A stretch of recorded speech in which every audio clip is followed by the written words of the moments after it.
Mesdames, bonsoir. Monsieur, bonsoir. Bienvenue à cette nouvelle production de 90 minutes pour convaincre sur votre chaîne de télévision. Notre invité ce soir est parlementaire, membre du Sénat, femme d'affaires, chef d'entreprise, coach national et international en matière de leadership ou d'entrepreneuriat. Il est auteur d'un livre qui est très demandé aujourd'hui parce qu'il parle de l'itinéraire d'une débrouillade devenue milliardaire. On l'appelle communément Mami Nyanga au Cameroun et même ailleurs. Elle est sur le plateau de 90 minutes et elle a justement 90 minutes pour nous convaincre ce soir. Ce qui ne va pas être compliqué, c'est nous convaincre qu'elle effectivement, lorsqu'on la voit et ses choix vestimentaires, c'est Mami Nyanga. Là, on est convaincu. Bonsoir, Madame la sénatrice. Bonsoir. Ça vous prend combien de temps pour choisir une tenue comme celle-là? Mais vous savez, la mode, il faut connaître. Hein, parce que là, par exemple, je suis revêtée, ramener le ton vers le ton. C'est-à-dire le noir, le blanc et le vert. Et ça, il faut bien l'agencer. Et c'est des choses qu'on apprend pratiquement à l'école. Vous le faisiez en pensant au plateau télé ou bien c'est des réflexes naturels? Je l'ai fait dans les réflexes naturels, tout simplement. Chaque matin, quand je sors le matin, à la veille, j'essaye de cogiter un peu comment je vais être demain. Parce que Mami Nyanga sort, je dois captiver les uns les autres. Ça doit être un peu compliqué. Mais le visuel aussi. Le visuel aussi, ça doit être un peu compliqué quand même le choix des chaussures. On ne les trouve pas partout, vos chaussures. Ah oui, surtout en ce moment où j'ai décidé depuis plusieurs mois maintenant, bientôt 2 années maintenant, de porter des salamandères dont les Camerounais n'étaient plus très habitués. Hein, mais maintenant, c'est pratiquement la mode. Hein, quand vous allez chez Louis Vuitton, chez Chanel, etc., c'est la mode aujourd'hui, hein, les salamandères. Vous êtes naturellement grande et vous mettez encore des salamandères. Vous cherchez quoi en hauteur? En fait, Jean-Jacques, c'est que j'ai tellement souffert dans ma vie que même quand je marche, je voudrais que les gens me respectent même dans les rues. Eh bien, j'oblige les gens à chaque fois en me disant bonjour, qui regarde vers le ciel. C'est vrai que la nature m'a déjà gâtée, hein, parce que j'ai environ 1,90 m. Et donc, quand je suis à 20 cm, je suis tout le temps un peu plus à 2 mètres. Et je fais ça exprès parce que, vous savez, Jean-Jacques, quand on a souffert tellement dans la vie, on a vraiment envie d'avoir la reconnaissance. On a vraiment envie d'avoir la reconnaissance. Donc, même par ma taille, je me fais donc cette reconnaissance. J'oblige les gens à me respecter même par ma taille. Très bien. Donc c'est quelque chose que je travaille ça depuis des années. C'est pas seulement maintenant que je monte sur les escampins. On va s'intéresser à un petit détail qui est très visible. Vous avez un petit médaillon là. Ça doit être une décoration. Lorsqu'on la voit de près, on a l'impression qu'elle n'est pas camerounaise. Oui, parce que cette médaille que j'aborde aujourd'hui, je ne savais pas que ça va attirer votre attention. Je voulais rester très discret avec on l'a remarqué ma médaille. Elle vient de la Centrafrique. La République centrafricaine. Vous avez été décoré là-bas? Oui, c'est le président Touadéra, le professeur, qui a fait nom de moi grand commandeur de l'ordre de la reconnaissance centrafricaine pour tout ce que je fais pour les jeunes, pour les femmes au niveau de la sous-région en général, mais en particulier en Centrafrique. Donc, j'ai donc eu cet honneur que son ambassadeur à Yaoundé m'a donc posé donc cette médaille en reconnaissance de tout ce que je fais donc pour les femmes et pour les jeunes. Vous êtes grand commandeur en République centrafricaine. Oui. Vous n'êtes même pas commandeur au Cameroun. C'est paradoxal, non? Bon, mais disons que ça va finir par venir. Vous ne faites pas la course à la médaille? On a l'impression que c'est la tendance actuelle. Là. Tout le monde veut avoir...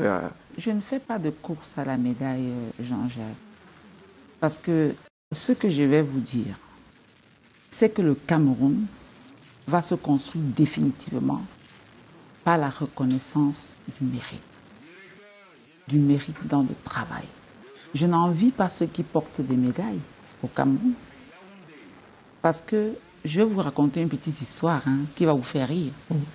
Le 20 mai dernier, moi je suis allée au boulevard. Après, j'ai un ami qui me trouve au palais, il me dit, mais moi je t'invite chez moi le soir. Je dis, il y a quoi? Il me dit, ma femme a porté les médailles. Je dis, mais l'année dernière, c'était toi. Cette année, c'est ta femme. Je crains que l'année prochaine, ça soit ton chien ou, je ne sais pas moi, le chauffeur. Je dis, mais je ne viens pas chez vous. Je dis, parce qu'on ne peut pas médailler chaque année les mêmes familles. Peut-être qu'il mérite. Oui, je n'ai même pas voulu savoir qu'est-ce que sa femme faisait. Mais en fait, je dis, mais c'est pas compréhensible. Vous voyez tout ces temps-ci, moi je suis un peu les réseaux sociaux. Vous voyez tous les débats qu'il y a aujourd'hui sur les médailles dans les réseaux sociaux. Est-ce que les médailles au Cameroun sont même encore respectées? Est-ce que ce n'est pas respecté? Est-ce que les uns et les autres méritent vraiment ces médailles? Votre point de vue, c'est quoi, Françoise Pouéné? Moi, je pense qu'il y a des personnes qui méritent ces médailles-là. Mais je pense aussi qu'il y a des personnes qui ne méritent pas. C'est-à-dire, il y a des personnes même, vous les voyez porter la médaille de commandement, mais vous sursautez, vous dites, mais Eke, qu'est-ce qu'il a déjà fait? Vous le voyez parce qu'il a déjà fait pour la nation. Parce que normalement, ce sont des dignitaires de la République, ce sont des choses qu'on doit respecter. Moi, quand je vois quelqu'un qui aborde la médaille, franchement, j'ai l'envie de le respecter. Mais quelquefois, vous voyez certaines personnes qui ne vous amènent pas à le respecter parce qu'il aborde cette médaille. Tout simplement. Moi, je n'ai rien contre ceux qui ont des médailles. Parce que quand je vais dire ça, on va dire non, Mamie Nyanga, elle est jalouse parce qu'elle n'a pas reçu de médaille. Moi, je n'ai pas demandé de médaille. Est-ce que ce n'est pas là-bas le problème? Il faut demander pour recevoir une médaille. Est-ce que ce n'est pas cette procédure qui fait problème à la fin? Moi, je pense que on dit qu'il faut demander. C'est ce qu'on dit. On dit qu'il faut saisir ou le sous-préfet ou le préfet. Mais je pense qu'on peut vous donner la médaille sans que vous ne demandez. J'ai d'ailleurs vu sur les réseaux sociaux, il y a quelques jours, circuler Madame Pouéné, chevalier de l'Ordre de la Valeur, par le ministre des Petites et Moyennes Entreprises, que je tiens à saluer et à remercier. Je ne lui ai rien demandé. Je n'ai fait aucun dossier. Et moi, j'ai vu ça simplement sur les réseaux sociaux.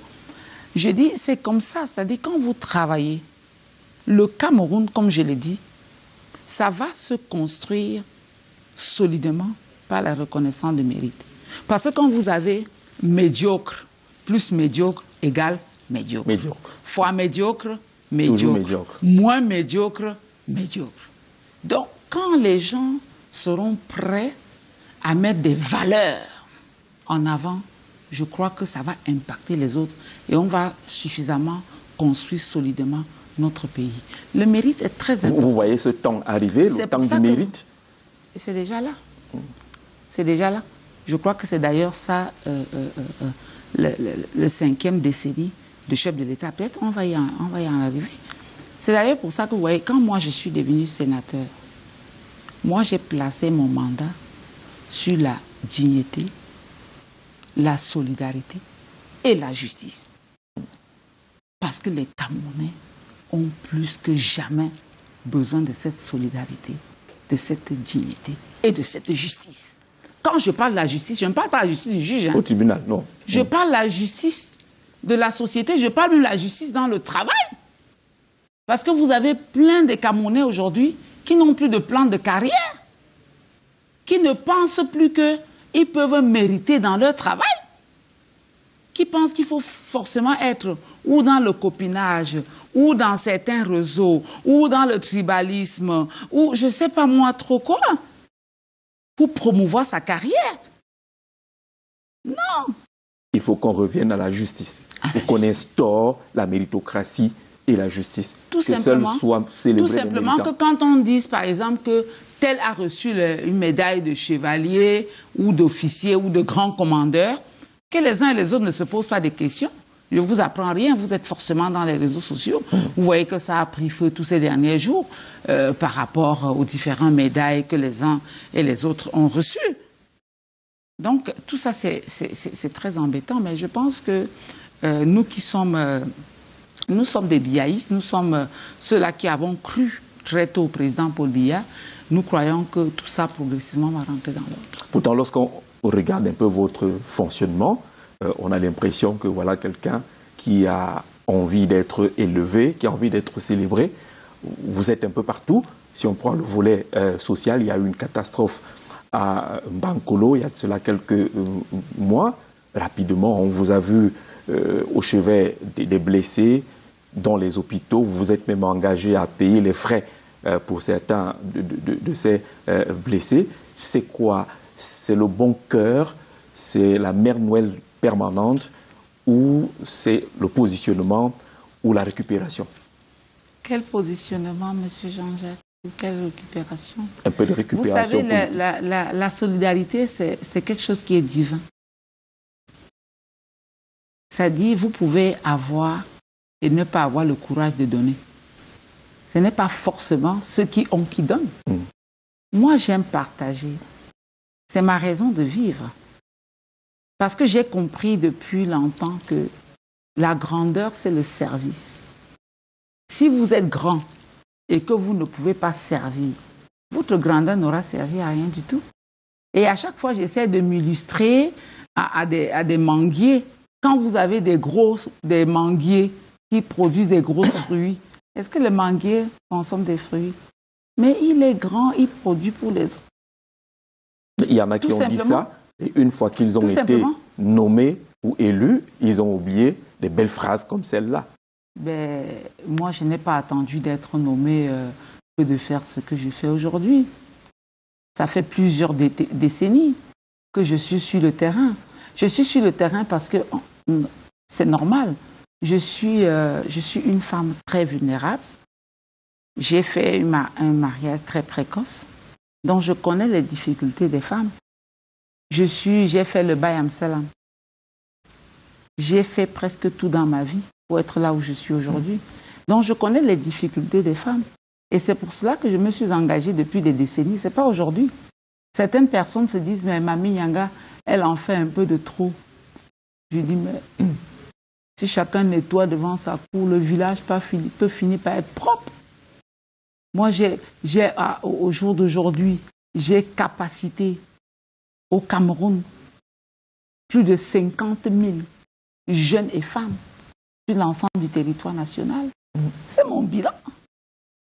J'ai financé en nanocrédit plus de 3 000 femmes sur l'ensemble du territoire national. Je ne fais pas ça parce que j'attends quelque chose. Vous êtes philanthrope. Je fais ça parce que vous êtes philanthrope. S'il faut le dire, c'est la philanthropie. S'il faut le dire, c'est ma raison de vivre. Au Cameroun, on dit qu'on ne fait rien pour rien. Ma raison de vivre, c'est le bonheur des autres. On ne fait rien pour rien au Cameroun. Depuis que je faisais ça, qu'est-ce que j'avais reçu? Depuis plus de décennies que je fais ça. Je viens à peine, il y a quelques mois, d'être élu sénateur de la République du Cameroun. Je viens d'être investi par le président de la République et je suis devenu sénateur. Mais ça, il y a quelques mois. Mais avant ça, je faisais tout cela, pourquoi? Qu'est-ce que j'attendais? Parce que vous avez beaucoup d'argent. Moi, je l'attendais. Ce n'est pas une affaire d'argent. Je vous ai dit que la générosité, c'est quelque chose qui est divin. Il y a des gens qui ne savent pas donner. Il faut savoir donner. Quand je fais tout ça, je ne suis pas la femme la plus riche du Cameroun. Mais parce que j'aime donner, j'ai l'art de donner. Parfois, on vous cogne sur les doigts, Françoise Pouené. Les gens sont allés massivement en Bankolo. Ils sont allés visiter le site de la catastrophe. Et vous, quand vous allez vers ceux qui sont abandonnés à l'hôpital. Vous vous dites, vous ne l'avez peut-être pas déclaré, en effet, au lieu de faire les balais là-bas, il y avait mieux à faire ici. Mais en effet, quand je vais à l'hôpital, je ne savais pas que les gens ne sont pas allés à l'hôpital. C'est quand j'arrive à l'hôpital que le directeur de l'hôpital me dit, Mamie Yanga, vous êtes la première personne qui arrive ici et que depuis qu'il y a eu cette catastrophe, ils ont encore eu des décès à l'hôpital par manque de soins. parce que les blessés étaient à l'hôpital, il n'y avait pas de matériel de première nécessité pour les prendre en charge. J'étais vraiment surprise. Je ne savais pas. Et c'est ainsi que je me suis engagée. Vous n'y allez pas, comme l'ont dit certains dans les réseaux sociaux, vous n'y allez pas pour faire votre show. J'en ai pas pour le show, je n'allais pas pour faire des calculs. Moi, je n'avais pas de calculs. J'allais parce que je me suis dit, bon, ok, il y a eu donc cette catastrophe, je vais aller à l'hôpital visiter des blessés. Et je pensais que d'autres Camerounais de bonne volonté étaient déjà passés par l'hôpital. Mais c'est quand j'arrive là-bas que je retrouve même le maire de cette circonscription à l'hôpital. Et il dit aussi que je suis la première personne à arriver là-bas et que je trouve effectivement même des enfants de 2 ans abandonnés parce que les parents sont décédés. Et je me suis engagée, je dis, mais écoutez, moi je vais vous prendre en charge. C'est pas parce que je suis la plus riche, non. Non. Moi j'ai trouvé cette situation et j'ai dit au directeur de l'hôpital, le docteur Bitan, j'ai dit, mais monsieur le directeur, ne vous en faites pas, des malades qui ont besoin des soins, je vais m'en occuper. S'il faut payer des médicaments pour qu'on les opère, etc., je vais le faire. Moi, je l'ai fait très naturellement. Je n'avais pas de calcul. Quand j'allais à l'hôpital, au Curie ce matin-là, moi, je n'allais pas faire de calcul là-bas. J'allais naturellement. Et à la fin, votre analyse, c'est quoi? Qu'est-ce qui s'est passé en Bankolo? Mais ce qui se passe en Bankolo peut encore se passer ailleurs. Parce que vous savez, aujourd'hui, les Camerounais ont envahi pratiquement tous les marécages. Les marécages, les flancs de montagne. Tous les marécages, ils ont élevé, ils ont érigé des grands immeubles dans le marécage. Quand vous commencez depuis la CRTV jusqu'à l'autre bout de Nid de Mfundi, mais faites-en un tour demain. S'il y a des pluies à Yaoundé pendant 4-5 jours, je ne sais pas comment on va faire. Ça n'a même pas encore commencé. Ça n'a même pas encore commencé parce que normalement, les marécages, pour construire, il faut respecter 50 mètres de marécage. C'est ce que la loi prévoit. Et c'est ce que les autres devaient faire. C'est des zones non constructives. C'est ça. Mais on a laissé ces gens s'installer là. On a laissé ces gens-là s'installer. Vous voyez le patriarche Ntimievuna. Il s'est battu en son temps. Il a même cassé des gens qui érigeaient ces immeubles-là. Mais depuis qu'il n'est plus là. Mais les gens ont construit partout. C'est de déluge. Le laisser aller. Mais oui. Mais oui. Je me demande qu'est-ce qui va se passer demain. Qu'est-ce qui va se passer demain? Quand vous regardez dans d'autres pays, on parle de tsunami. Ça peut arriver demain au Cameroun. Hein? Vous voyez le changement climatique. Vous voyez comment la terre bouge partout. Si ça arrive ici, on va faire comment? Il y a certes ces immeubles-là. Qu'est-ce qu'on va faire? Il y a certes ces immeubles, mais tout à côté également, il y en a qui disent qu'ils vont occuper ces marécages, ces flancs de montagne, parce qu'ils n'ont pas de moyen de s'acheter un lopin de terre, là où c'est normal, qu'ils sont pauvres, ils préfèrent aller s'accrocher là-bas. On ne devrait pas les laisser, M. Jean-Jacques. On ne devrait pas les laisser s'installer comme ça. On ne peut pas dire qu'à Yaoundé manque les terres. Moi, je vois les terres partout. Ça coûte cher. Yaoundé va s'étendre. Ça coûte cher parce que le système d'urbanisation n'est pas encore organisé. Imaginez-vous aujourd'hui qu'on va dans un quartier, je ne sais pas moi, où c'est un Koufoula, là, ou bien si c'est vers Obala là-bas, créer des nouvelles villes où on les urbanise normalement. Mais les Camerounais seront tellement heureux d'aller vivre là-bas. Tout le monde ne viendra pas vivre à Bastos ou bien à Omnisport. C'est pas possible. Il faut créer des grands quartiers, mais dans de nouvelles villes qui seront un peu plus loin de la ville, mais il faut les urbaniser. Et c'est ça qui manque aujourd'hui. Parce que les uns et les autres ne veulent pas aller loin. Il y a l'insécurité, il n'y a pas l'eau, il n'y a pas la lumière. C'est ce qu'il faut faire. Il n'y a pas la route. Il n'y a pas la route pour y arriver. C'est ce qu'il faut faire, tout simplement. Et avec ça, ça va réduire donc les coûts. Quand vous voyez aujourd'hui un terrain à Bastos, on vous dit qu'il faut acheter 1 mètre carré à 500 000 francs.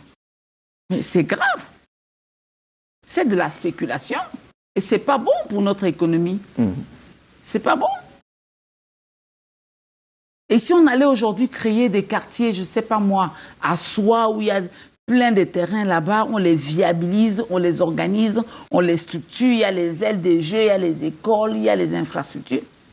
Et ce serait des grands quartiers de la ville de Yaoundé, tout simplement. Alors, on vous suit toujours sur le terrain, Françoise Pouéné. Vous avez suffisamment de courage et de cran pour aller dans le nord-ouest ou le sud-ouest. Vous n'avez pas peur d'aller dans ces zones-là, puisqu'on parle presque d'enlèvement et de mort au quotidien? Bon. Moi, si j'en fais des grands commentaires, les uns et les autres diront « Oh, elle aime se faire voir, mais je dois me donner de la valeur aussi. Hein. » Naturellement. Je vais dire, moi, quand je vais dans toutes ces zones-là, c'est toujours ma volonté de vouloir aider les autres et davantage de vouloir accompagner le président de la République. Parce qu'il a demandé, lui-même il a dit qu'il veut qu'on l'aide. Il a demandé officiellement à la télé, aidez-moi. Moi je vais là-bas parce que je pense qu'aujourd'hui, des zones en crise ont besoin de reconstruire le rêve, surtout le rêve de l'entrepreneuriat. Parce que ventre affamé n'a point d'oreille. Vous ne pouvez pas capaciter des femmes et des jeunes, vous les organisez et vous les accompagnez financièrement et ils restent en brousse. Ce n'est pas possible. Ils vont chercher à mener leurs activités. Donc, votre solution, c'est ma raison. Votre solution, c'est quoi? Oui. Oui, il faut capaciter, parce que pour lutter sévèrement contre cette crise anglophone, il faut capaciter les gens, les jeunes, les femmes, les financer, les accompagner et les encadrer. C'est ce qu'il faut faire pour réduire la crise. Il ne faut pas aller par 1000 chemins. Il n'y a pas 1000 solutions. Parce que quand je vais là, je vais capaciter. Je l'ai fait au nord-ouest très récemment. On a formé environ 1000 femmes. Mais vous imaginez la transformation qu'on peut avoir à la formation de 1000 personnes? Mais c'est énorme. Les capacités, reconstruire la confiance en eux, les accompagner avec les nanocrédits, les petits crédits, les activités régénératrices de revenus. Vous voulez dire que c'est des approches qui n'ont pas été perçues par les décideurs ou ceux qui tiennent des grands discours à la télévision? Peut-être qu'ils sont en train de s'organiser pour le faire. Est-ce que j'ai dit qu'ils n'ont pas perçu cet aspect? Ils peuvent être en train de s'organiser pour le faire. Ça prend du temps. Et on va les accompagner. Ça prend du temps. Entre-temps, il y a des morts. On va les accompagner à le faire. Mais je pense que pour lutter contre ces crises-là, il faut aider les jeunes. Il faut aider les femmes. Les femmes. Parce que vous savez, les femmes, c'est le moteur. Parce que les jeunes qui sont en brousse, ce sont nos enfants. Les hommes qui sont en brousse, ce sont nos maris. Donc, pour lutter efficacement contre cette crise, il faut s'appuyer sur les femmes. C'est le nœud. Tout simplement. C'est ce que je pense. Et c'est ce que moi, j'essaye de faire. Parole de femme, parole de Françoise Pouéné. Mami Nyanga, notre invitée ce jour. On n'a pas eu le temps de s'arrêter pour dire qui vous êtes. On va permettre justement à Romaric de s'en charger. C'est celui qui tient notre pinceau régulièrement. Il vous a observé, il vous a écouté, il a lu ce qui est dit sur vous. Il a interrogé 2 ou 3 personnes. Et il nous propose justement le coup de pinceau de cette émission.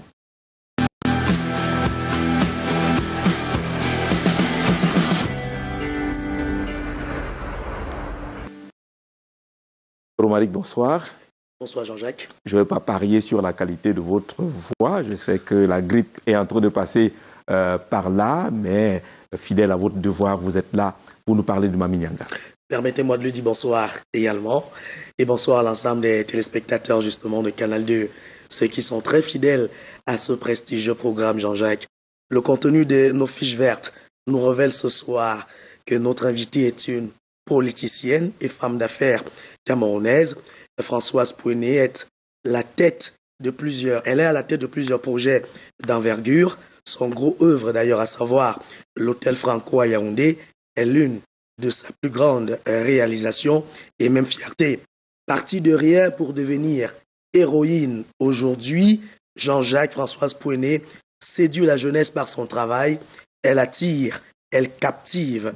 Elle est d'ailleurs plus proche de vous, j'ai failli dire. Elle est en face de vous et vous pouvez le constater. C'est donc une débrouillarde devenue milliardaire. Elle est depuis 2023 sénatrice et surtout femme d'affaires. Elle est une actrice remarquable de la société civile et amie d'ailleurs de plusieurs chefs d'État africains. Elle est non seulement formatrice à Microsoft, où elle perçoit un peu plus de 2000 € par heure. Un calcul mental nous permet de comprendre que Françoise Pouéné perçoit 1 300 000 francs CFA par heure pour être justement formatrice à Microsoft. Notre invitée est également reconnue comme modèle inspirant par plusieurs institutions nationales et même internationales. Elle est détentrice d'un MBA, Master in Business Administration. On ne peut pas parler de cette riche casquette sans le dire. Françoise Pouéné est désormais écrivaine. Itinéraire d'une débrouillarde devenue milliardaire est d'ailleurs l'intitulé de son ouvrage paru aux éditions Éclosion. Dans sa note de lecture, je me souviens, Jean-Jacques, le professeur Viviane Ondoa-Biolé avait démontré que la compétence verticale de Françoise Pouéné est la formation à l'endurance. Notre invitée est donc à cet effet celle qui a précocement abandonné l'école faute de ressources financières. S'en est suivi un mariage précoce à 15 ans. Elle a été répudiée de ce mariage 5 ans plus tard avec 2 enfants à charge. Vous comprenez que Mami Nyanga n'a pas connu une enfance paradisiaque, fait d'insouciance et même d'innocence. Elle est celle qui s'est appuyée sur ses souffrances pour trouver les sources et même les motivations de son endurance. Elle a compris que pour être leader, il ne faut pas être conforme. Françoise Pouéné a bataillé dur pour se tailler une véritable place sous le soleil. De la vente des beignets à infirmière, en passant par l'importation de vêtements, l'immobilier et même l'hôtellerie, elle n'a jamais eu peur de prendre un nouveau départ et d'explorer d'autres opportunités. Cette femme qui impressionne par le claquement de ses chaussures ferrées, par ses lunettes, parfois Dolce Gabbana, et même par sa démarche imposante, elle est aujourd'hui un exemple pour la jeunesse camerounaise, pour qui elle se donne corps et âme au quotidien.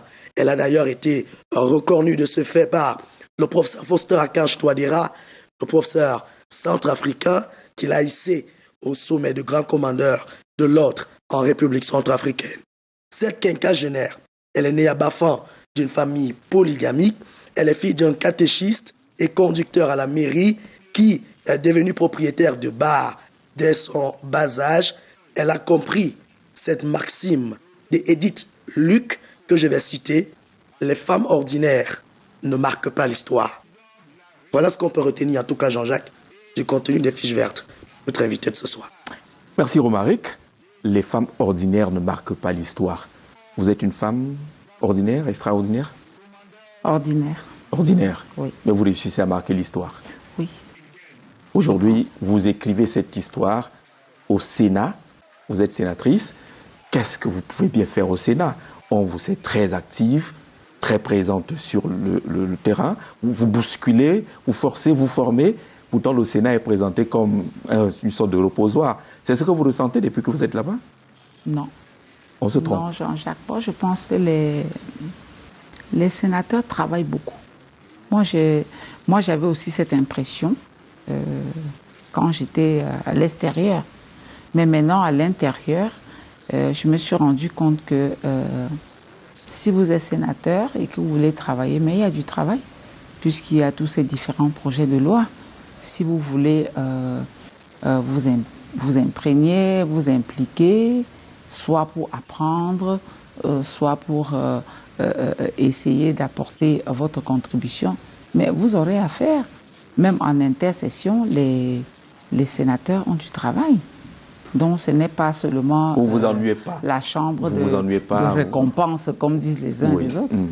Vous vous ennuyez pas, vous n'attendez pas à aller dans les ministères pour essayer d'avoir des marchés publics et consorts? Mais moi, je ne fais pas les marchés publics, M. Jean-Jacques. Moi, je fais quoi dans les ministères? Peut-être pour faire des démarches pour aider les autres. Parce que vous savez, moi, je suis la mère je ne voulais pas dire la mère du Cameroun, mais je suis la maman de tous les enfants. Donc, tous les enfants qui viennent, oh maman, j'ai mon dossier qui est bloqué à tel ministère, ou à X ou à Y. J'essaie de mener différentes démarches pour utiliser mes entre-gens pour les aider. Ça vous sert à quelque chose, la Quoi? casquette de sénatrice? Ça me sert. Je voulais tellement arriver dans cette chambre, M. Jean-Jacques Zé. Vous ne pouvez pas imaginer comment j'ai bataillé dur pour arriver dans cette chambre. J'ai envie de vous le demander pourquoi. Pourquoi y faire? Je voulais arriver là-bas parce que je voulais contribuer d'une autre façon. Par exemple, sur différents projets de loi, les uns et les autres vont dire, mais votre contribution peut... qu'est-ce que ça peut changer? Ça ne peut pas changer grand-chose, mais ça peut sensibiliser les autres. C'est très important, la sensibilisation. C'est pour ça que les interventions des sénateurs ou des députés, même si ça ne modifie pas grand-chose sur les différents projets de loi, c'est quand même intégré. Mais on sait que vous avez un franc-parler, vous dites ce que vous pensez, là-bas. Je ne fais que ça, même là-bas. Vous le faites. Même au Sénat, oui, j'essaie de dire ce que je pense, j'essaie de dire ce qui est juste. Moi, je suis une adepte de la justice. Vous venez d'examiner, par exemple, la loi portant code minier, qui vient d'ailleurs d'être adoptée par le Sénat. C'est un document, on en avait besoin. Il va changer quelque chose dans le domaine minier au Cameroun? En fait, j'ai suivi ces derniers jours beaucoup de commentaires sur les plateaux télé concernant donc ce projet de loi-là. Moi, je ne vais pas dire que ce projet de loi que nous venons d'adopter, parce qu'il est déjà adopté, il a été adopté, qu'il est parfait. Mais je vais dire qu'on a fait des avancées importantes dans ce projet de loi, notamment sur le transport. Parce que vous savez, d'ici quelques mois, les Camerounais auront la visibilité sur le transport des mines au Cameroun. Donc désormais, à travers ce projet de loi-là, on pourrait avoir une visibilité, sachant que la carrière de Nkomonto a produit tant nombre de tonnes de gravier. Ça, c'est très important pour la visibilité.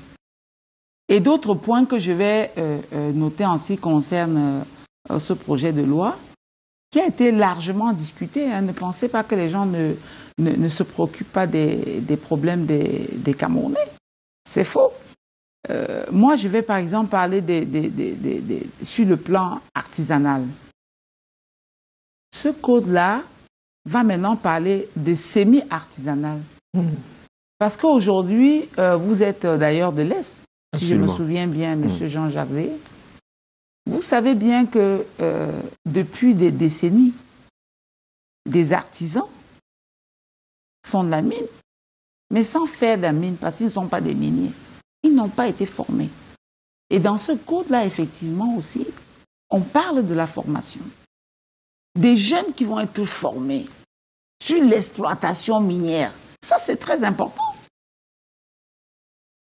C'est pour ça ceux qui critiquent, moi je dis peut-être qu'ils n'ont pas eu le temps de lire entièrement cette code, ou ils l'ont lu et ils vont dans ce code extraire ce qui les intéresse. Tout simplement, je vais dire la malhonnêteté intellectuelle. Alors, parce que quand vous avez un code comme ça, vous allez dedans, vous regardez ce qui est bien. Quand vous regardez par exemple la Guinée équatoriale qui a été construite, est-ce que vous savez que tous les minerais qui ont été utilisés en Guinée équatoriale venaient du Cameroun? C'était quelle quantité? C'était combien de tonnes? On n'en sait rien. Mais aujourd'hui, vous saurez. Avec ce nouveau code minier, les Camerounais... Fini l'anarchie, les Camerounais, régulation. Au moins les Camerounais seront informés. je ne dis pas que ce code est vraiment la Bible. Ça dit que tout ce qui est dans ce code, il n'y aura plus rien à dire. Ce n'est pas ce que je dis. Attention. Mais je dis que dans ce code-là, il y a des aspects qui sont très importants. Notamment ce transport-là, qui permet non seulement à l'État du Cameroun de connaître les quantités qui ont été extraites, même pour les hommes d'affaires. Moi, par exemple, si j'étais transporteur de mines, aujourd'hui, quand mon camionneur ne pourra plus venir me dire, mais madame, je n'ai fait que 2 tours en Bancomo. Mais il a le GPS pourtant. Non, le GPS ne suffit pas. Parce qu'aujourd'hui, vous savez, les gens banalisent même le GPS. Mais cette lettre de transport-là, c'est très important. On n'en commente pas. Autant c'est dans le même code que les gens critiquent. Aujourd'hui, par exemple, on dit qu'on veut former les jeunes à l'exploitation minière. Est-ce que vous savez que si vous allez chez vous à l'Est aujourd'hui, vous cherchez un jeune qui a été formé sur les mines, vous n'en trouverez pas un. C'est pas bon. Et c'est pour ça que je vais jusqu'à penser, ça c'est ma pensée, que peut-être même on peut mettre entre parenthèses l'exploitation minière pour former les Camerounais sur les mines. Pour que demain... On marque d'abord une pause. On peut le faire. On vous forme. On peut le faire. On peut le faire. Parce que les gens s'intéressent tellement sur les mines, mais ils n'ont pas de connaissances des mines. Même les techniciens minières, le Cameroun n'en dispose pas. Il y a déjà quand même une école de mines en Gaoundal. Il y en a. Et c'est pour ça que j'ai apprécié le ministre des Mines, qui a défendu d'ailleurs ce projet de loi, qui dit que le ministère est ouvert à tous les jeunes qui sont ou en formation, ou qui voudraient bien se perfectionner, ou qui veulent faire des stages plus approfondis pour parler des mines en toute connaissance de cause. Mais, M. Jean-Jacques, il ne s'agit même pas seulement des mines. En ce qui concerne la formation professionnelle au Cameroun, c'est une catastrophe. Moi, je suis dedans. Ah, le ministre de la formation professionnelle, mais je suis l'emploi dedans, nous écoute. Mais il m'écoute, c'est un grand ami à moi.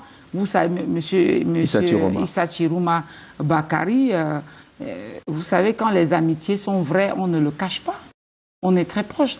Il sait bien que c'est le combat qu'on mène tous les jours. Si vous-même, vous voulez construire votre maison aujourd'hui, vous cherchez un maçon, pour recruter un maçon, il faut 100 maçons pour trouver un bon maçon. Parce que depuis quelques années, les Camerounais savent tout faire sauf rien faire. Vous allez voir un technicien, il va vous dire, je suis électricien, je suis plombier, je suis mécanicien. Le docteur fait tout. Le docteur fait tout. Un docteur fait tout, ne fait rien. C'est ça la situation. Pourtant, dans la formation il faut qu'on essaie de professionnaliser les SAR, les jeunes. ont été fermés, qui formaient quand même le petit maçon, le petit menuisier. Il faut revenir dessus. Parce que là, ça devient de plus en plus très difficile. Moi, je suis dans l'hôtellerie. Pour trouver un bon cuisinier, c'est un problème. Pour trouver un bon maître d'hôtel, c'est un problème. Pour trouver un électricien, je dis un électricien domestique, il n'y en a pas. C'est un problème sur le plan de la formation professionnelle. Mais vous voyez quand même que depuis que M. Issa Chiroma est là, on peut quand même lui reconnaître ça. Depuis qu'il est là, il a quand même fait des efforts en créant plusieurs centres, y compris le centre de la Fondation Pouéné, Françoise, pour la liberté. Est-ce que les jeunes même veulent se faire former? Mais dis-nous, c'est vous qui les rencontrez au quotidien. Mais ils ne veulent pas se faire former parce que depuis quelques années, ils veulent l'enrichissement illicite. Ils veulent avoir l'argent tout de suite. Ils ne veulent pas travailler. Ils ne veulent pas travailler, M. Jean Jarzé. Ils veulent aller au Canada. Ils veulent aller au Canada, ils veulent devenir fonctionnaires parce qu'il y a quelques fonctionnaires véreux qui sont plus riches que les hommes d'affaires et ça a fragilisé donc les jeunes. Ils ne veulent pas travailler. Ils ne veulent pas travailler. Ils vont travailler ailleurs. Ils vont travailler. Lorsque vous voyagez, dès que vous arrivez, par exemple, à Roissy-Charles de Gaulle... Quand vous regardez aujourd'hui, on parle des 2 Eldorado. Le Eldorado, c'est aller au Canada, le premier Eldorado, ou en France, ou je ne sais pas moi où. Mais ils vont comme ça dans les pays que les autres ont construits. au lieu de rester ici, construire leur pays. Ils disent que les conditions ne le permettent pas. Quelles conditions? Ils n'ont pas d'emploi. Quelles conditions? L'accès à l'emploi, par exemple. Quelles conditions? Quel emploi? Moi, si je suis un jeune chômeur au Cameroun, mais je vais trouver du travail demain matin. Comment on peut être dans un pays où tout est à faire, où les gens manquent quoi faire? Comment on peut expliquer ça? Vous savez, c'est comme les mathématiciens. Ils appellent l'asymptote. Ils vont comme ça dans un pays où ils ont déjà atteint ce que les matheux appellent l'asymptote. Ils vont profiter du travail fait par les autres. Non, ils vont là où il n'y a plus rien à faire. C'est ce que je veux dire. Parce que quand vous allez au Canada, l'agriculture est déjà modernisée. Les hôpitaux sont construits. Les aérogars sont construits. Les laboratoires sont construits. Ils vont là-bas pour faire quoi? Et c'est pour ça que quand l'Afrique va décider de construire l'Afrique, les Africains, eh bien, le mouvement inverse va être présent. Concrètement, parce que les autres aussi vont émigrer pour venir ici parce que nous allons construire l'Afrique. Vous encadrez. Comment vous pouvez expliquer, M. Jean-Jacques Zé, qu'au Cameroun, les Camerounais manquent quoi faire? Mais moi, parce que nous sommes sur votre plateau, il faut qu'on fasse aussi un peu de la pédagogie. Je vais faire comprendre à tous ces jeunes-là qui nous suivent ce soir que moi, si je suis un jeune diplômé au Cameroun, je ne vais pas manquer du travail. J'aurai au moins 100 travail. Parce que je vais aller me faire fabriquer une carte de visite, je vais devenir le commercial de l'hôtel Franco, sans l'avis de l'hôtel Franco. Et j'irai chercher les clients pour aller héberger à l'hôtel Franco et gagner mes commissions, même sans l'hôtel Franco. Comment vous pouvez imaginer que les gens manquent quoi faire? Mais c'est grave. Quand vous le dites. Au point où aujourd'hui ils ne font que la moto. Justement, ces jeunes qui font la moto aujourd'hui. Oui, ils font que la moto. Ils sont diplômés, ils ont sollicité l'emploi qu'ils n'ont pas obtenu. Ils ont voulu avoir des crédits. Des crédits, par exemple, des soutiens. Ils doivent s'auto-employer. Il faut commencer quand même avec des moyens. Pour s'auto-employer, il faut un peu de moyens à la base. Je vous ai pris un exemple simple. Parce que quand vous voyez les pays émergents, vous voyez, comme la Chine aujourd'hui, c'est parce qu'ici, je vous ai parlé aujourd'hui de 2 Eldorado. Premier Eldorado, c'est l'administration, la fonction publique, où les Camerounais pensent que dans certaines familles même, si on ne passe pas le concours pour entrer à l'ENAM, mais c'est un deuil, c'est un drame familial.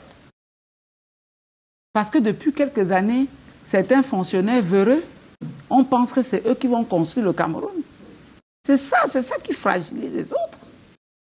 Et la même chose, quand vous voyez les gens... C'est un peu la fabrication coloniale. Quel colon a dit ça? C'est quel colon qui a dit... Qui a mis l'accent sur le fonctionnaire. Mais non, monsieur Jean... Le ngomna, le nkunkuma, c'est ces fabrications-là. Non, mais quand vous verrez bien autant de ces où on appelait le ngomna, vous voyez le ngomna ériger un grand immeuble en plein centre-ville et vient visiter son chantier tous les jours, sans dire où il a pris l'argent. C'était pas possible. Ça, ce n'était pas le ngomna. Le ngomna, c'est quelqu'un qui a pris la décision de servir. Le ngomna, c'est pas un homme, c'est pas un enrichissement. C'est pour ça que j'ai l'habitude de dire que vous savez, dans la vie, vous avez 5 pans essentiels dans la vie. Vous avez la voix, les gens de la voix. Vous avez l'art. Vous avez la foi, le savoir et le pouvoir. On ne peut pas me dire aujourd'hui que tous les Camerounais veulent devenir fonctionnaires. Ce n'est pas possible. Et effectivement, c'est ça qui fragilise les jeunes. Quand vous voulez même les apprendre les métiers, ils refusent. Ils ne veulent pas. Ils veulent ou entrer à la police. Est-ce que vous savez, quand on lance un concours de la police pour recruter, je ne sais pas moi, je veux dire du n'importe quoi, 1000 personnes, mais on aura 50 000 candidats. 75 000 candidats. Seulement les frais de concours que les uns et les autres payent. Mais ça suffit pour payer les salaires de ceux qui seront recrutés jusqu'à la retraite. Est-ce que ce n'est pas un autre problème? Comment on va faire C'est pour ça que je dis, quand on est sur le plateau comme ça... Comment on va faire? La pédagogie... La formation qu'on donne au Cameroun, la pédagogie, que les jeunes... semble avoir pour destination le fonctionnariat. Que les jeunes comprennent que ce n'est pas les fonctionnaires qui peuvent construire ce pays. C'est l'entrepreneuriat. Un point, un trait. On va y arriver. Vous avez dit, premier Eldorado, la fonction publique. Oui. Deuxième Eldorado. Voyager. Aller à l'étranger. On ne voyage pas à pied quand même. On voyage. Mais il y a des familles qui se ruinent pour envoyer les enfants à l'étranger. Est-ce qu'ils voyagent parce qu'ils ont des moyens? Vous avez des gens qui vendent leur maison pour envoyer l'enfant à l'étranger. Vous avez des gens qui vendent leur maison. Je ne veux pas être méchante avec les autres. Vous avez des gens qui vendent les maisons même pour payer les concours aux enfants. C'est pas moi qui vous apprends ça. Puisque ça marche chez le voisin, tout le monde veut le faire. Mais bien sûr, on n'a pas vu celui qui s'est engagé dans l'entrepreneuriat réussi. Quand vous êtes dans un village, ça c'est l'impression justement qu'on veut faire comprendre. Quand vous êtes dans un village et que vous voyez un jeune, il entre dans une grande école, il sort, quelques temps après, il vient au village avec le Prado. Mais vous allez raconter toute votre vie aux voisins, ils ne veulent pas vous comprendre. Ils vont se dire, mais comment? Le fils de papa Jacques est devenu policier. Il était ici l'autre jour avec la voiture. Vous voulez que mon enfant aille commencer à faire l'entrepreneuriat? L'entrepreneuriat, c'est quoi? Et c'est pour ça que j'encourage, je soutiens le président de la République qui, depuis quelques années maintenant, met l'accent sur l'entrepreneuriat. Parce que c'est le moteur, le vecteur. C'est ça qui va changer notre pays. Est-ce que ça marche? Ça va marcher. Les séminaires sur l'entrepreneuriat se multiplient dans notre pays. Oui, mais entre-temps, les gens voyagent. C'est comme je vous ai dit que... les gens vont à l'église. Françoise Pounet. Je vous ai dit tout à l'heure... On a l'impression que le désespoir est en train de prendre le dessus. Non, je vous ai dit tout à l'heure que médiocre fois médiocre égale médiocre. On est d'accord là. Plus médiocre, moins médiocre toujours. Divisé, médiocre. Parce que même en entrepreneuriat aujourd'hui, tout le monde est devenu des entrepreneurs. Tout le monde fait le coaching en entrepreneuriat. Si tout le monde je reste même chez moi. C'est donc un bon résultat. Oui, non, ils veulent. C'est effectivement le mauvais exemple. C'est-à-dire que vous avez des gens qui vous disent que ils ont été récompensés parce qu'ils font l'entrepreneuriat. Vous regardez même leur shop, c'est vide. Il ne peut pas servir d'exemple. Quand vous regardez des gens qui vous disent « Moi, j'ai fait le coaching en entrepreneuriat », lui-même, son entreprise n'existe pas. Qu'est-ce qu'il va dire à l'autre?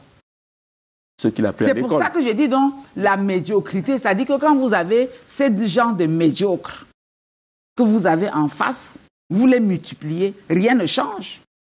Parce qu'ils ont vu qu'à un certain moment donné, Mami Nyanga parlait de l'entrepreneuriat. Ils se disent, mais eux aussi vont aller parler de l'entrepreneuriat. Ils ne viennent même pas d'abord bien se renseigner chez Mami Nyanga pour aller mieux faire. Parce que s'ils vont, ils font moins qu'a fait le maître.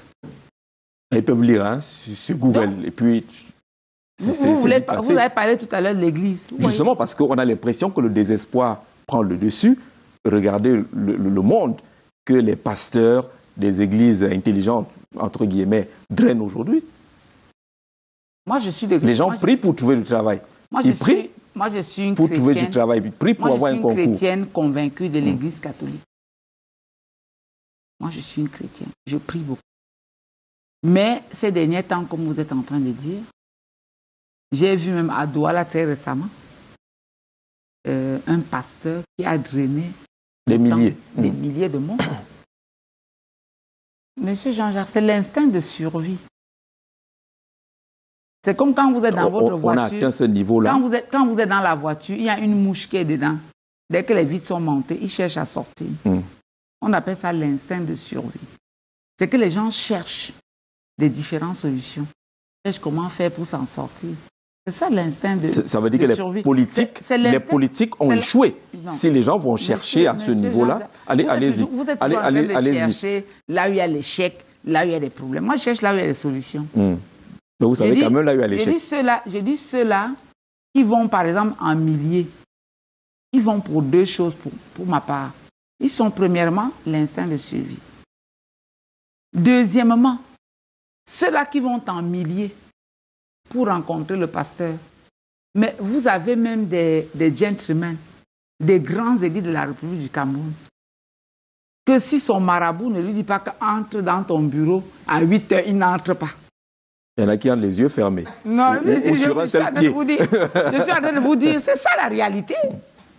Et c'est cela qui impacte négativement les autres.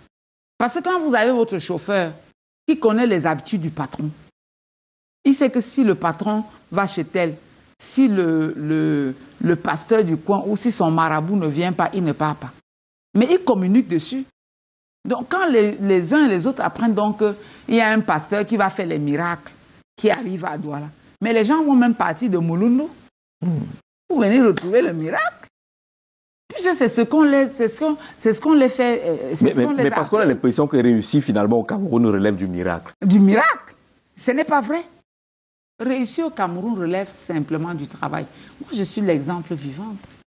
Parti de zéro est devenu milliardaire aujourd'hui. Quand je parle de mes milliards, il y a une des mauvaises langues qui dit, mais elle bavarde trop, où sont même les milliards? Je dis, mais comptons mes biens, évaluons mes immeubles. Si vous avez des immeubles, même si vous n'avez pas d'argent en banque, c'est quoi?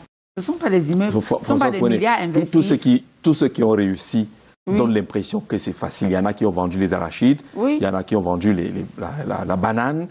Quand ils ont réussi, ils vous tiennent ce genre de discours que c'est rien, c'est facile, tout le monde, il y a le milliard à portée de main. Je vous ai dit tout à l'heure que je vous ai pris un exemple de quelqu'un qui chôme, qui va nous écouter ce soir sur ce plateau.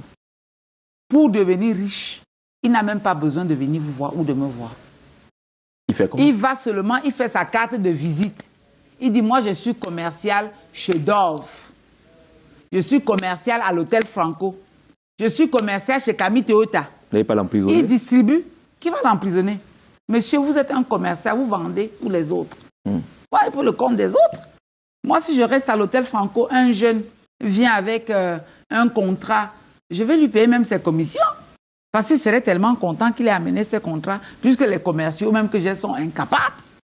Il va se déplacer. Vous comprenez ce que je veux dire? Mais il marche à pied, monsieur, il doit se déplacer comment? Du moment où il se bat en filperie, il attrape un costume, un pantalon, une chemise, il s'organise. Il n'a pas besoin de plus que ça. Vous voulez qu'il va se faire comment? Ils font comment pour acheter la moto? Vous avez défini comment réussir. Oui. Vous avez présenté dans votre ouvrage les piliers fondamentaux de la réussite. Oui. Combat contre la peur. Oui. Il ne faut pas avoir peur. Il faut foncer. Vous dites également qu'il faut un peu d'honnêteté. Pas un peu. Il faut être honnête parce qu'on ne ment pas deux fois. Il y a des gens qui mentent toute une vie. Hein. Non, vous ne réussissez pas dans le mensonge deux fois. Vous réussissez dans le mensonge une fois. Parce que quand vous venez vous faire le petit mensonge, le petit malin, on croit que vous êtes en train de... Et dès que vous revenez, mais on vous connaît déjà. Ça n'a pas de longue jambe. Ça n'a pas de longue jambe. La foi en la réussite. Oui. Il faut avoir confiance en ce qu'on fait. Parce que l'homme est essentiellement ce qu'il veut devenir. Parce que vous qui êtes en face de moi maintenant, vous représentez 95% de votre talent. Vous êtes essentiellement ce que vous voulez devenir. Vous voulez devenir un grand journaliste, vous allez devenir. Vous voulez devenir un mauvais journaliste, vous allez devenir, tout simplement.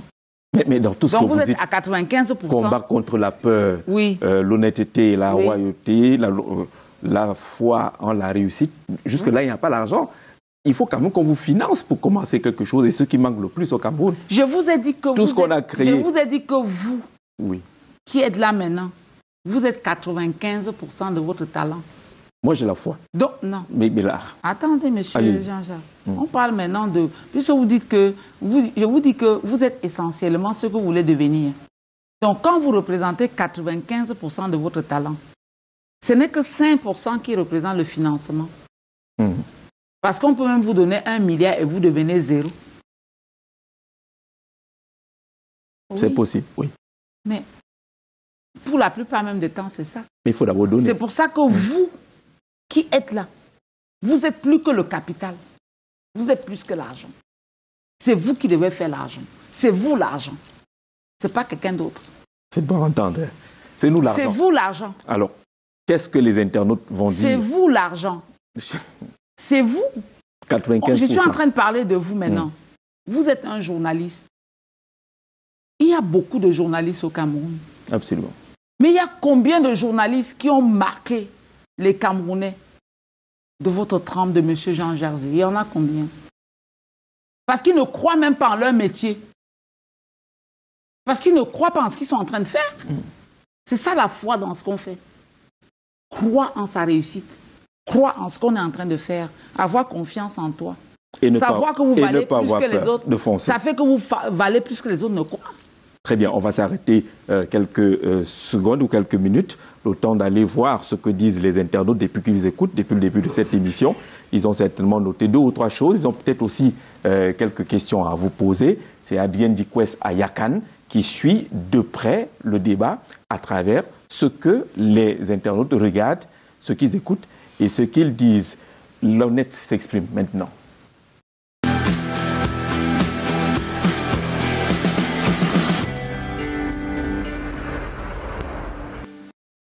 Adienne, bonsoir.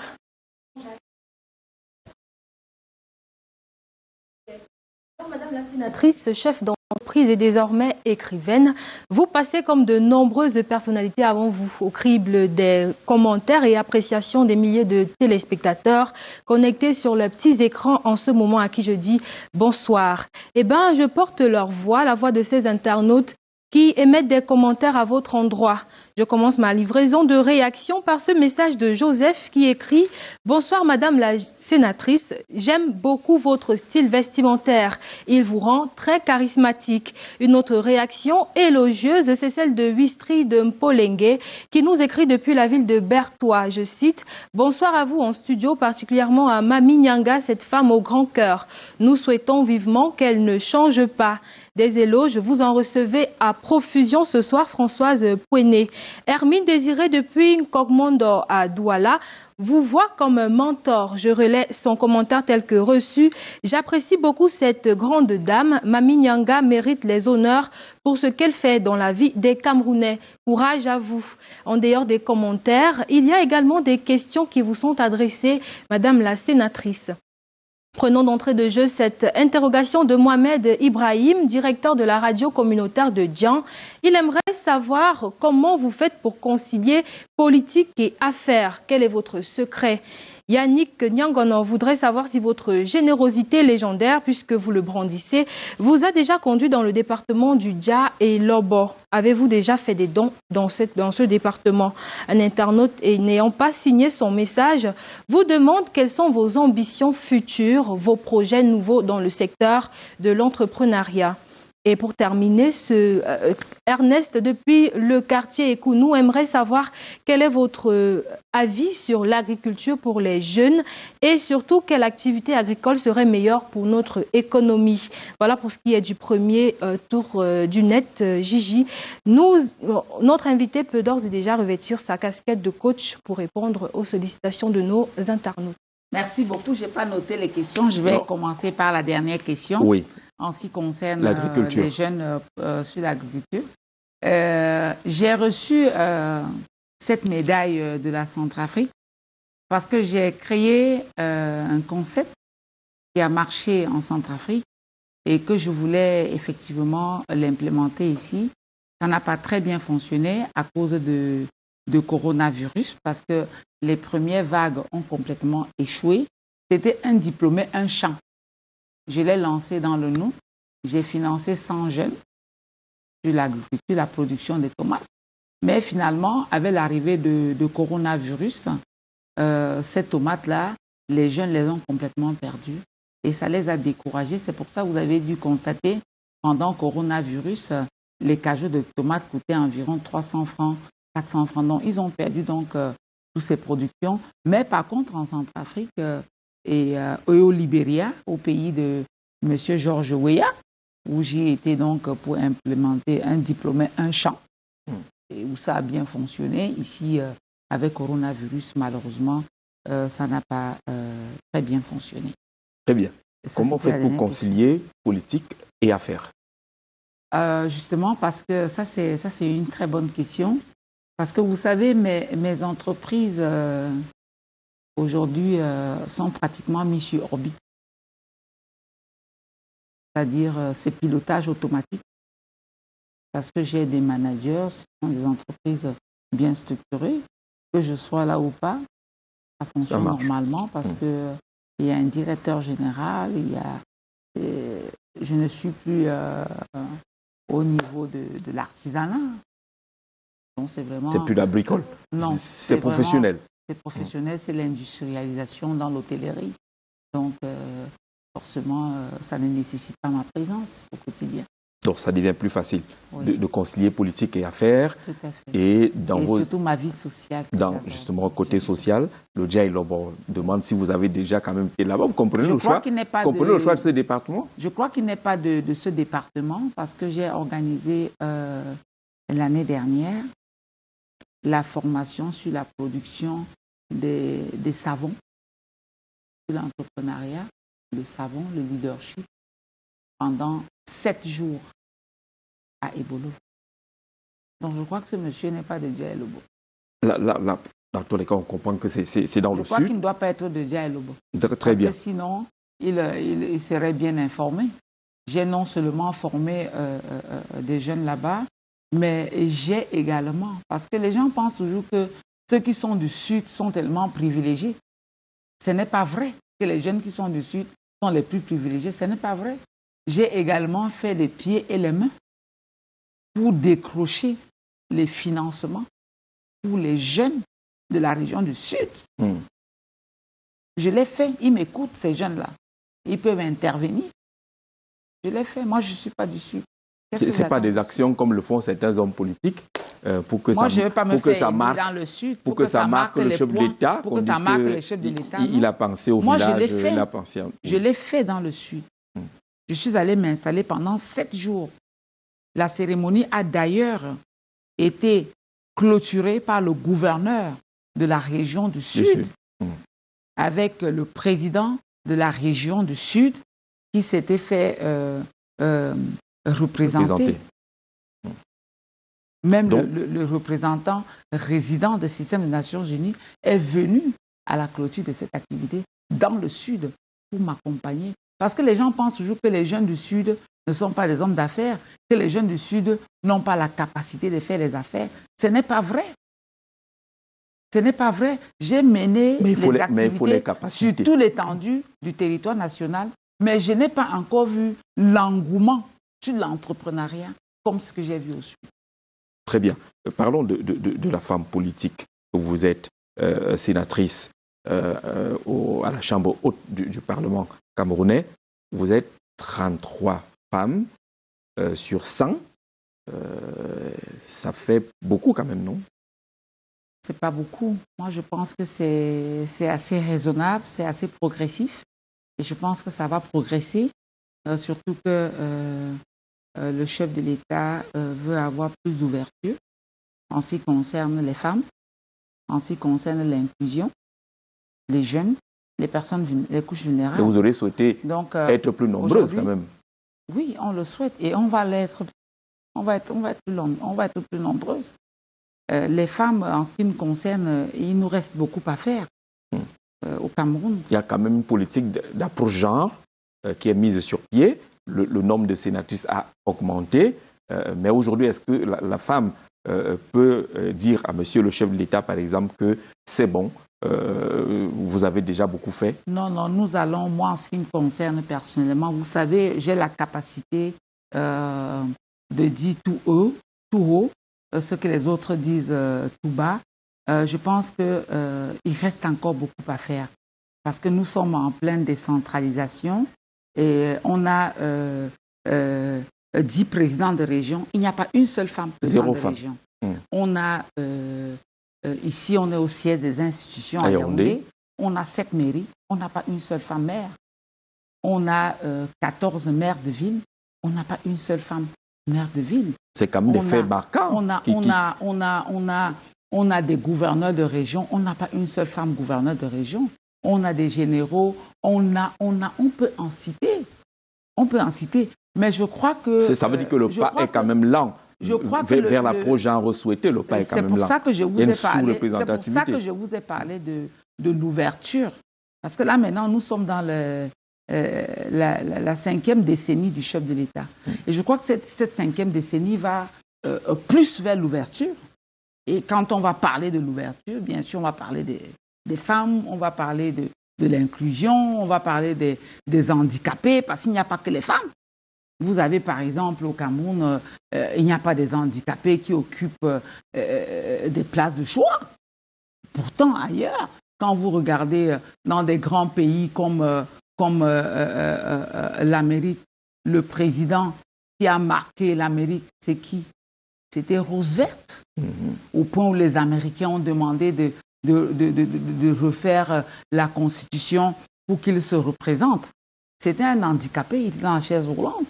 Donc je pense que le chef de l'État maintenant, il va, dans ce décennie, il va vers l'ouverture. Est-ce qu'on n'a pas, pas envie de le bousculer un peu, de secouer un peu le chef de l'État? Parce que lorsque vous observez quand même qu'on n'a pas de femme gouverneur, on n'a pas de femme à la tête des régions, on ne le secoue pas, monsieur Jean Jarzé. Moi, je sors d'un grand séminaire organisé par le RDPC et coordonné par le secrétaire général du comité central du RDPC. C'est lui qui nous forme. Il nous parle de nouveau de cette décennie du chef de l'État et de l'ouverture. Mais dans ce parti-là, on a souvent l'impression quand même qu'il faut mettre de l'énergie pour que les femmes soient au moins dans des listes. Il faut insister. Oui, parce que les femmes aussi, on ne le dira jamais assez, il y a la stigmatisation que vivent les femmes au quotidien. Parce que vous savez, les femmes, elles font l'esclavage toute leur vie. Hein. Elles font l'esclavage depuis les cellules familiales, parce que depuis la famille, c'est d'abord sa mère qui décide de faire de sa fille esclave. Elle va en mariage, elle est esclave chez son mari, et après son mari, elle rentre, parce que les hommes décèdent toujours avant. Hein.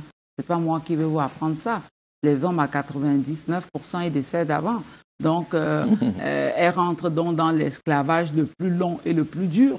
Parce que là, elle a affaire avec la belle famille, les oncles, les tantes, etc. Donc, je pense que les femmes aussi ont leur part à jouer dans cette décision de chef de l'État. Il faut qu'elles se réveillent, qu'elles se conscientisent, qu'elles se prennent en main. Parce qu'il y en a qui disent quand même que, mais où sont-elles? Il y en a qui disent clairement qu'on ne les voit pas. Donc que c'est possible, mais elles vont apparaître. On est en train de travailler dessus, M. Jean Jarzé. Vous savez, l'entrepreneuriat qu'on fait aujourd'hui, parce qu'on ne peut pas faire la politique sans argent. On ne peut pas vous regarder dans la plupart des circonscriptions au Cameroun. Vous verrez bien que les femmes sont les maires adjoints. On est en train de travailler dessus pour qu'elles ne soient plus des maires adjoints, qu'elles soient des maires titulaires, qu'elles deviennent des présidents de région. Oui, monsieur. Est-ce que vous considérez... On est en train de travailler dessus parce qu'on a des exemples, même tout à côté. Vous voyez ici un pays comme le Gabon ou comme la Centrafrique. J'y étais là il n'y a pas longtemps. Avant, vous voyez, Gabon, parité. Moi, j'y étais là. J'ai vu des femmes présidentes du Conseil constitutionnel. J'ai vu des femmes présidentes du Sénat. J'ai vu des femmes ministres de la Défense, ministre de la Défense, etc. Même en Centrafrique, ici, pays en guerre, ministre de la Défense, une femme. Donc, je dis que nous, on est en train de travailler pour cela. Moi, personnellement, je mets tout en œuvre pour que demain, les femmes au Cameroun occupent davantage des postes prestigieux. Parce qu'elles le méritent. Parce que nous sommes les plus nombreuses. Parce qu'aujourd'hui, je ne veux pas me vanter, les femmes sont aussi les plus intellectuelles, les plus travailleuses. Qu'est-ce qui va nous empêcher d'occuper les postes prestigieux? Alors, nous sommes dans cette période, vous savez qu'on a lancé la campagne 16 jours d'activisme contre les violences basées sur le genre et notamment violences contre les femmes. Et on vous dit que le nombre de féminicides a augmenté. Les femmes sont victimes de toutes sortes de violences, allant jusqu'à trouver la mort, et que le nombre est croissant. Pourquoi ce nombre est-il croissant? Pourquoi il y a tant de violences contre la femme aujourd'hui? Monsieur, je vais vous dire que c'est très déplorable, c'est très difficile. Hein. Moi, je vis ça au quotidien. Je le parle, vous voyez, j'ai la voix un peu grinçante parce que je vis ça au quotidien. Hein. C'est très grave et c'est depuis l'avènement de Covid-19. Le lien, c'est quoi? Le lien, c'est à l'arrivée de coronavirus. Vous savez, les hommes sont restés plus longtemps à la maison avec les femmes et les hommes ont perdu leurs emplois. Donc, je pense que, comme j'ai dit tout à l'heure, en ce qui concernait la crise anglophone, ventre affamé n'a point d'oreille. Donc, vous avez des hommes qui ont perdu l'emploi et qui sont devenus violents, plus violents qu'avant. Il y a ce phénomène-là. Et il y a aussi maintenant le phénomène de réseaux sociaux. Les hommes qui sont devenus un peu plus pervers. Et les femmes aussi. Il n'y a pas que les hommes. Il y a des femmes aussi qui sont devenues beaucoup plus pervers avec le phénomène des réseaux sociaux, etc. C'est pour ça qu'il faudrait recadrer cela. Mais je pense que tout cela tourne 80% autour des difficultés économiques que les hommes rencontrent. Économiques que les hommes et les femmes Ce n'est pas l'émancipation un peu trop. Les femmes lèvent un peu plus la tête aujourd'hui. Je crois qu'aujourd'hui... Et heurtent parfois l'orgueil des hommes. Ce n'est pas qu'elle lève plus la tête, c'est qu'elle veut davantage revendiquer ses droits. Et bien, si elle veut davantage revendiquer ses droits, vous avez des femmes avant, autrefois, ou il y a quelques années. Par exemple, elle est Bayamsela. Quand elle finit de vendre, elle vient remettre la recette à son mari. Aujourd'hui, avec l'émancipation, elle ne veut plus remettre la recette à son mari. Donc, par conséquent, l'homme devient violent. Alors, que pense la rue de Françoise Pouéné-Mami Nyanga sur les questions d'entrepreneuriat, sur les questions de réussite, parce que votre livre parle beaucoup de réussite. Ce livre, vous savez, le jour de la dédicace, il a été vendu plus de 3000 livres. Nous y étions. Au jour d'aujourd'hui, on a vendu environ 7000. Il se porte très bien, c'est un best-seller pratiquement. On va écouter l'homme de la rue s'exprimer également, ce qu'il pense, comment il perçoit vos activités.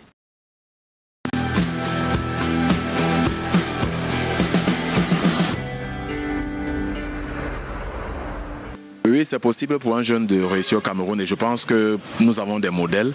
Du moins, moi, je rencontre beaucoup de jeunes au quotidien qui sont des chefs d'entreprise, qui ont entrepris dans des projets. Ils ont commencé avec presque rien et aujourd'hui, voilà, ils emploient plusieurs jeunes. Je pense à Thierry Ndjanga, à Serge Oona, à Hubert Tagneux. Il est possible pour un jeune de réussir au Cameroun parce que le Cameroun est doté de grandes universités avec de grands professeurs.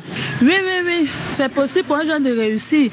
Puisque ce n'est pas tout le monde qui peut travailler au gouvernement, puisqu'il y a d'autres qui n'ont pas fréquenté et tout. Mais la formation aussi, tu peux te faire former, ça paye et tu réussis. Oui, c'est possible à un jeune de réussir au Cameroun. Bon, il suffit de se battre comme tous les autres jeunes. Donc, c'est-à-dire, il y a des petits métiers. Par exemple, la mécanique, vous pouvez apprendre la mécanique. It's possible if the youth is hardworking.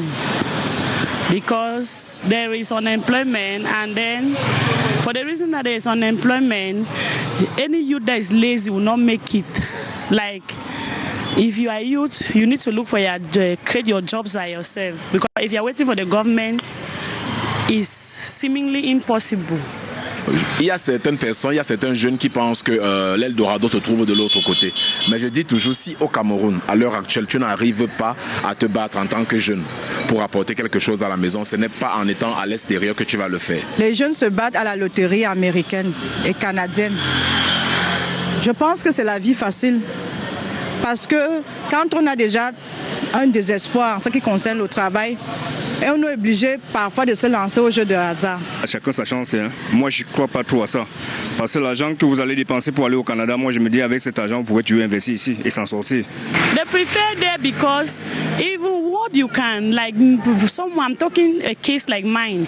If you go abroad, what you can do, earn in Cameroon for the next 10 years, you can earn that abroad in the next even 2 years.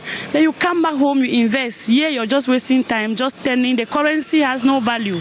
You're just turning on the same spot, turning on the same spot. That's why, for even me, I play American lottery or struggling to go to Canada. But by God's grace, if it works out well, fine, I'll go. Because the currency here is really, there's no money. You work hard until, but there's nothing. Les ateliers FORA sur l'entrepreneuriat, c'est pour booster le jeune dans ses performances. Le jeune doit d'abord connaître ses compétences et pouvoir maintenant les développer. Bon, selon moi, ça permet d'apprendre un peu certaines choses sur le business qu'on ne connaissait pas au départ. Par exemple, pour ceux qui ne sont pas allés à l'école de l'entrepreneuriat. Donc, c'est une occasion pour eux. Ce sont des ateliers, ils apprennent. Oui, ils débloquent un peu. En fait, il y a certaines connaissances qu'on partage là-bas, qu'on acquiert. C'est pour partager l'expérience. Moi, généralement, je dis aux gens, le métier le plus difficile, c'est être entrepreneur. Il faudrait déjà que les gens le sachent. Que les gens ne voient pas seulement lorsqu'on a déjà réussi, on s'est dit on est millionnaire, comme c'est aujourd'hui tout le monde se décrète être milliardaire. Les forats, c'est pour venir partager les expériences, pour venir voir comment les autres font et pour essayer de se cultiver avant même d'oser se lancer. Parce que dans le milieu de l'entrepreneuriat, il y a beaucoup d'entrepreneurs qui ferment chaque jour.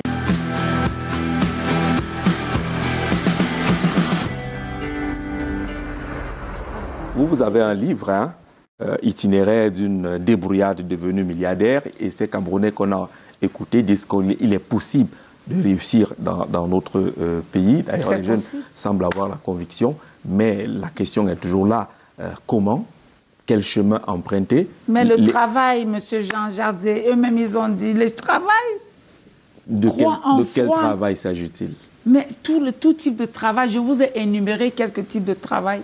Vous avez aujourd'hui, ils ont dit, par exemple, les petits métiers. On n'a jamais vu un cordonnier changer de métier ou devenir autre chose. Mais comment vous pouvez dire ça? Moi, je suis une ancienne vendeuse de beignets. J'ai vendu les beignets et j'ai développé les beignets. Et je suis devenue milliardaire. Comment vous pouvez dire ça?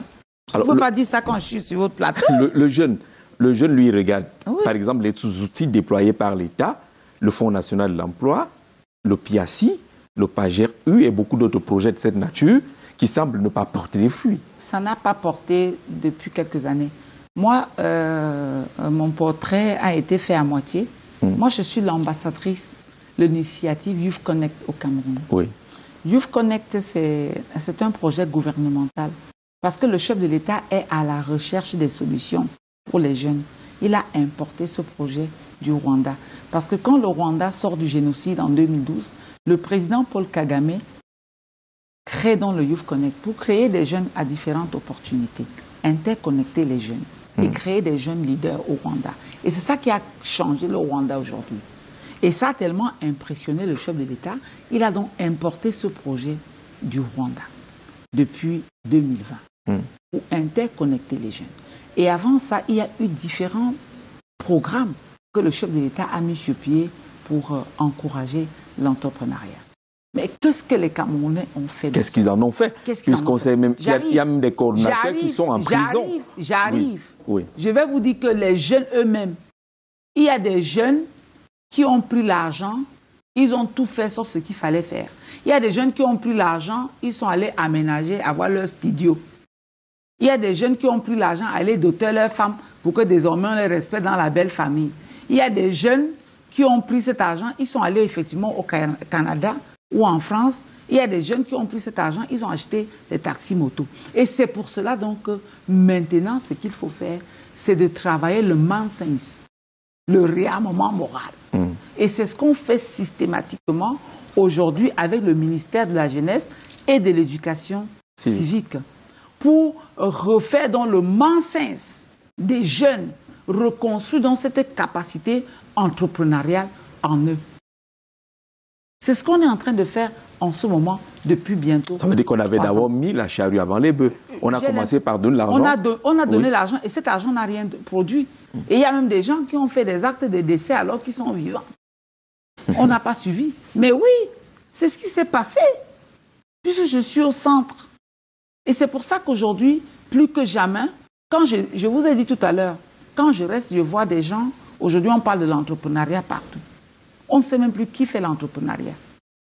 Parce qu'il y a des gens qui viennent vous parler de l'entrepreneuriat, parce qu'ils sont allés sur les cours où ils ont suivi Mami Nyanga, ou je ne sais pas moi, d'autres interlocuteurs comme les Tagnes de Dove qui font aussi l'entrepreneuriat. Ils suivent des gens, ils font donc, ils collectent tout maintenant, et ils font donc l'entrepreneuriat. Mais ils ne peuvent pas convaincre les jeunes. Parce que vous pouvez parler à quelqu'un sans le convaincre. Vous pouvez parler 5 heures sans convaincre l'interlocuteur. Sur l'entrepreneuriat. Qu'est-ce qui manque? Qu'est-ce qui manque dans la transmission?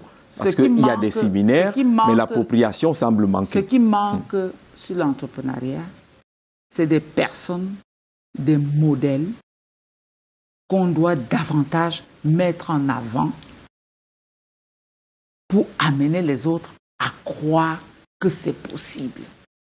Parce que quand vous avez parlé tout à l'heure de pasteur, quand le pasteur arrive comme ça, les gens accourent vers le pasteur parce qu'ils s'en vont chercher ce qui est possible. Alors, on pouvait aussi s'accourir comme ça à un séminaire d'entrepreneuriat au stade Omnisport pour venir croire que c'est possible.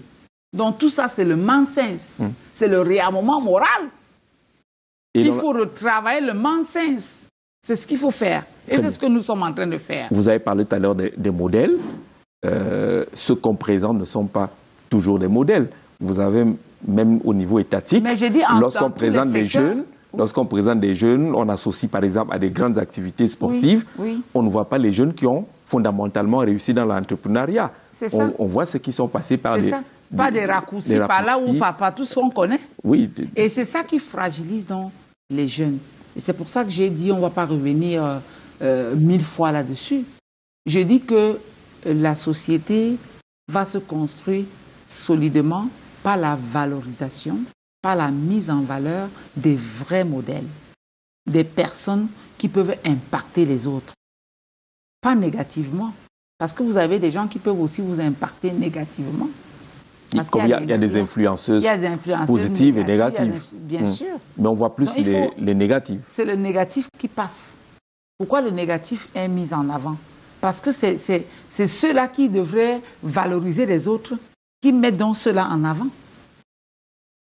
Vous comprenez ce que je veux dire? Et là, il n'aide pas votre champion. Il n'aide pas le chef de l'État. Je crois qu'il n'aide pas suffisamment le chef de l'État.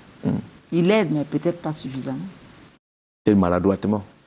Je ne vais pas commencer à rentrer dans les préjugés ici avec vous, mais je vais simplement dire qu'il faudrait que nous mettions tout en œuvre pour valoriser les différents mérites et les différents talents de notre pays. Et l'apport de votre ouvrage, c'est lequel? L'apport de mon ouvrage, c'est pratiquement le... J'ai écrit ça pratiquement dans l'urgence pour faire rêver les jeunes. Parce que dans cet ouvrage, vous retrouvez toutes les recettes de Mami Nyanga. Comment devenir milliardaire. C'est pratiquement un livre de chevet de lit. Et ils vont rêver. Mais ils sont en train de rêver. Est-ce que le rêve construit un entrepreneur? Mais oui. Si vous ne rêvez pas, vous ne pouvez pas construire. Si vous ne rêvez pas, vous ne pouvez pas construire. Ben moi, en matière de rêve, j'ai de très beaux rêves. Mais après... Ah non, c'est que vous n'avez pas encore rêvé. De très beaux rêves. Tant que vous ne rêvez pas, vous ne pouvez pas construire.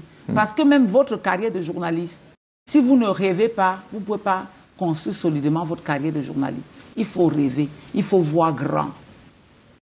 Il faut rêver, il faut se donner des moyens de rêver, il faut rêver.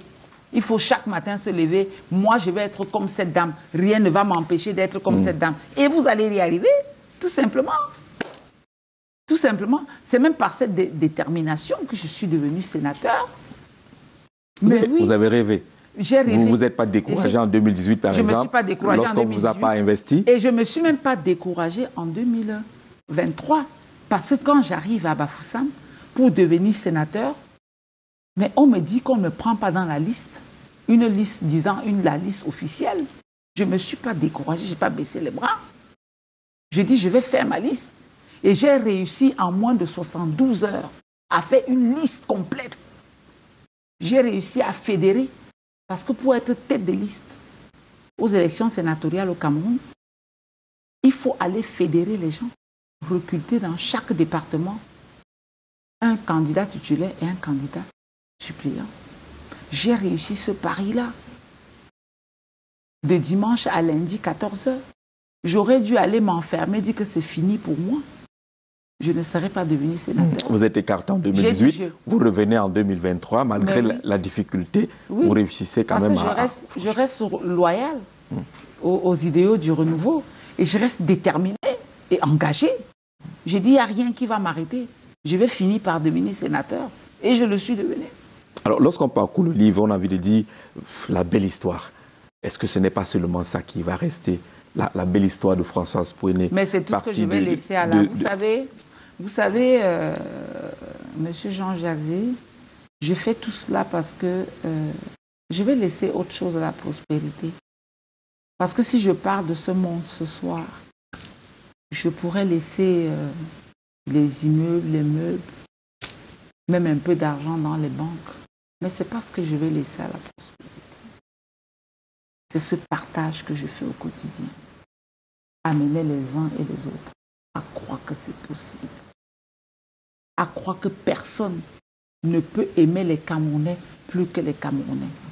À croire que c'est nous qui allons construire ce pays. C'est ça que je vais laisser à la prospérité. Et c'est pour cela que dans l'urgence, j'ai rédigé plutôt mon autobiographie pour partager mon expérience, partager mes connaissances avec les autres. Il n'y a pas beaucoup de personnes qui sont habillées, qui veulent que ceux qui les avaient vus nus les revoient. C'est ça le rêve. Le rêve que j'essaie de construire de cette enfance, oui. Pas du tout normal, oui. Mariage forcé à 15 ans, oui. Quand même dans une cour royale. Hein. Oui, mon mari avait environ une 40aine d'épouses. C'est pas comme aujourd'hui où les chefferies n'ont plus assez des femmes. Mon mari avait environ 40 épouses et nous étions une dizaine dans la tranche de mon âge. Vous le voyez quand même? Voir qui? Votre mari. Mais j'étais la femme la plus aimée du village. Quand on vous dit, moi, le chef a posé son develu sur moi, vous voyez comment je suis maintenant? Regardez quand j'avais 14 ans. C'est la plus belle fille du village. Mais oui, sortez de là. Quand je parle aujourd'hui de rêve aux femmes, je dis, mais imaginez-vous, monsieur Jean Jazé, même ce soir, je ne suis pas mariée maintenant, que je dise que je vais me marier. Mais les hommes, ils vont venir en conteneur. Ils vont s'allier. Mais ils vont venir en conteneur. Parce que vous êtes belle, riche et milliardaire. Intelligente. C'est pas un péché. Hein. Mais oui. Vendeuse Quand de je beignets. vais dire ça, les uns et les autres, quelquefois, ils se disent, mais elle en fait un peu de trop. Ouais, je dis, mais quand vous avez un enfant... Il y a un peu de snobisme. Quand vous avez un enfant qui revient des classes et qu'il a eu 18 sur 20 et qui n'a pas triché, mais vous entendez les cris depuis le portail. Je fais tout ça pour faire comprendre aux autres qu'on peut être indépendante, même aux femmes, même à certaines femmes qui veulent croire que ce n'est pas possible, qu'elles croient que demain elles peuvent devenir... Moi j'ai déjà beaucoup de jeunes qui m'écrivent, qui me disent, mais Mamie Nyanga, nous on ne savait même pas qu'il y avait le Sénat avant que tu arrives. Mais je vais devenir sénateur. Je dis, mais tu vas le devenir. Parce que tu es essentiellement ce que tu veux devenir. C'est toi qui décides de ce que tu vas faire. Mais oui. Vous n'avez pas connu les moments de découragement total? Ah non, il n'y a rien qui m'arrête. Comment je peux me décourager?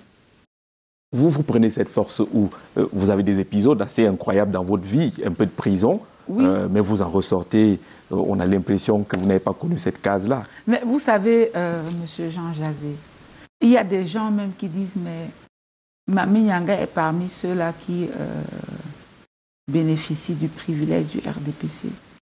Je ne sais pas s'il y a quelqu'un, même au sein du parti, qui a jamais lutté comme moi.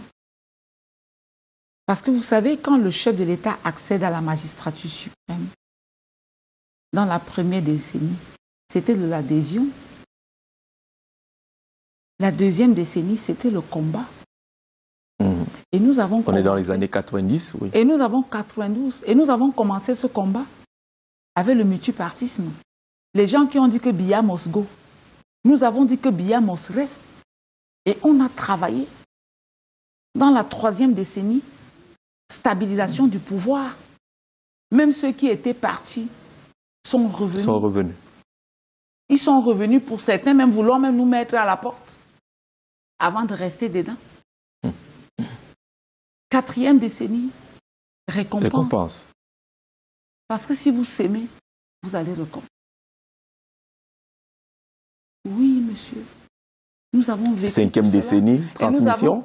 Et nous avons passé la main. Et nous avons dans cette deuxième décennie, nous avons créé par exemple le biaïsme qui existe jusqu'aujourd'hui.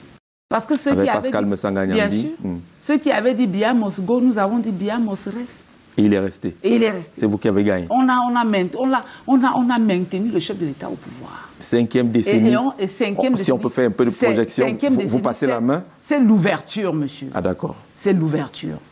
C'est l'ouverture aux femmes, aux jeunes, l'inclusion, les handicapés, les minorités. Vous ne voulez pas dire transition?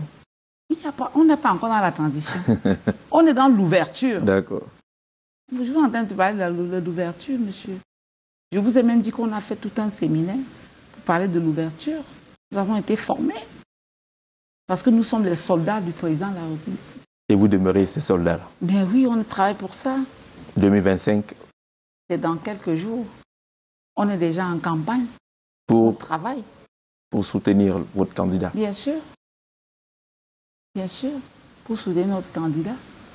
Qui est notre candidat naturel. Lui et seulement lui, bien. Mais oui, lui, bien sûr. Vous avez d'autres candidats à nous proposer. C'est lui que nous connaissons RDPC maintenant. Françoise Pouenet, on peut passer 10 heures de temps avec vous qu'on ne verra pas le temps passer. 90 minutes, c'est très vite passé. Moi, je ne sais pas, je n'ai pas vu le temps passer de toute façon. On n'a même pas répondu complètement aux questions de nos différents internautes. Oui. On a répondu à 2 questions. Vous savez, il faut toujours bien répondre à toutes les questions. Comme je n'avais pas pris la peine de noter, vous qui l'avez noté, si je peux prendre la peine de quand même répondre alors, à ces en quelques secondes, questions, on avait la question sur comment concilier politique et affaires. Vous avez répondu. Sur le Dja et Lobo, vous avez répondu. Sur l'agriculture pour les jeunes qui avaient 2 volets. Votre vision de l'agriculture et quel type d'agriculture? C'est la question sur le type d'agriculture que vous n'avez pas eu le temps de répondre. Le type d'agriculture aujourd'hui, vous savez, le Cameroun est tellement riche. Notre sol, vous pouvez faire du manioc, vous pouvez faire du piment, vous pouvez faire le banane plantain et le transformer en farine. Et ces farines peuvent devenir, on peut faire des spaghettis de farine, on peut faire les gâteaux de plantain, on peut faire les biscuits de plantain, etc. On peut faire les croquettes de plantain, etc. Donc, je les invite donc et ils vont vous demander où trouver les jeunes qui hésitent encore, les engrais et consorts. Le sol est tellement fertile chez nous. On ne commence pas par l'engrais. C'est tellement fertile, même à l'est où vous êtes. Absolument. C'est tellement fertile, on ne commence pas par l'engrais. Donc, je les invite à commencer à aller vers la terre parce qu'on ne perd jamais la terre. Merci beaucoup, Françoise Pouenet, d'être venue sur le plateau de 90 minutes pour convaincre. Les téléspectateurs nous diront s'ils ont été convaincus. J'espère qu'ils ont été convaincus. Moi, de toute façon, moi, je reste toujours disponible et toujours ouverte. Donc, pour ceux qui nous ont suivis, ceux qui nous ont pas suivis ce soir, si jamais ils ont besoin d'avoir des conseils davantage de Mamie Nyanga, de Madame le sénateur, bien de leur sœur la plus charismatique, vous savez, parce que quand je dis je suis la milliardaire la plus charismatique, parce que je suis celle-là qui peut parler tout haut, tout bas, qui peut même parler de sa fortune. Les autres ne sont pas capables. Tout le monde cache un peu. Ils cachent un peu, ils ne savent pas par où commencer. Parce que moi, je peux le dire, parce que je suis allée step by step. Et vous êtes arrivé au sommet. C'est la fin de ce programme. Merci beaucoup parce qu'on sait que vous êtes en pleine session parlementaire. Vous avez trouvé un peu de temps pour venir sur ce plateau, d'où votre disponibilité d'ailleurs qui se manifeste à travers plusieurs initiatives dont les masterclass et autres qui permettent de former ici et là les femmes et les jeunes. Mesdames, Messieurs, merci d'avoir regardé ce programme et à très bientôt.